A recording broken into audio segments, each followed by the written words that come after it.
नमस्कार, मी साटम. तारीख होती 6 जानेवारी 2025. रिक्षा चालवणाऱ्या दोन फॉरेनर्सची स्टोरी मी कव्हर करण्याचा प्रयत्न करत होतो आपल्या युट्यूब चॅनलसाठी.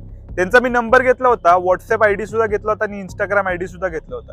तर तिन्हीवर संपर्क साधण्याचा प्रयत्न करत होतो, पण पूर्णपणे रिस्पॉन्स निगेटिव्ह होता. मग म्हटलं आता काय करायचं, कारण या स्टोरीसाठी मी खूप साऱ्या स्टोरीज आधीच सॅक्रिफाईस करून बसलो होतो. मग आहे ना, त्यांचा जो इंस्टाग्राम पेज होता ना, त्यावर एक लाईव्ह ट्रॅकर होता. त्यावर ट्रॅक करण्याचा प्रयत्न केला तर त्यांचं टेंटेटिव्ह लोकेशन दाखवत होतं गेटवे आणि ताज हॉटेलच्या मध्ये. यांना किती वेळ ट्रॅक करत होतो तुम्हाला सांगतो. जर कॅमेरा हलत असेल ना तर मी थोडंसं घाईत आहे. या स्टोरीसाठी मी खूप साऱ्या स्टोरी मिस केलेल्या आहेत. ही स्टोरी मी मिस करू शकत नाही, त्यामुळे आता तिथे चाललो. ही स्टोरी आहे ना, मला कव्हर करायचीच आहे, कारण ही स्टोरी बघायला ना तर फार जास्त इंटरेस्टिंग आहे. तसं बघा, मी चाललो होतो, पण मला बिलकुल कन्फर्मेशन नव्हतं की मला ही स्टोरी मिळेल की नाही त्याबद्दलचं.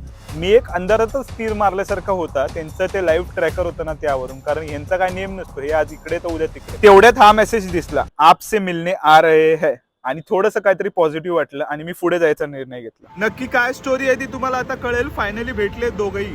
तुम्हाला खोटं वाटेल, पण गेटवे जवळ गेलो, तिथे व्हिडिओ काढायला मला मिळाला नाही, कारण खूप जास्त ट्रॅफिक पोलीस असतात आणि खूप जास्त गर्दी असते. त्यामुळे हे दोघं जण तिथेच बसले होते गप्पा मारत. त्यांना फार भारी वाटलं परत एकदा मला बघून. So finally we mate.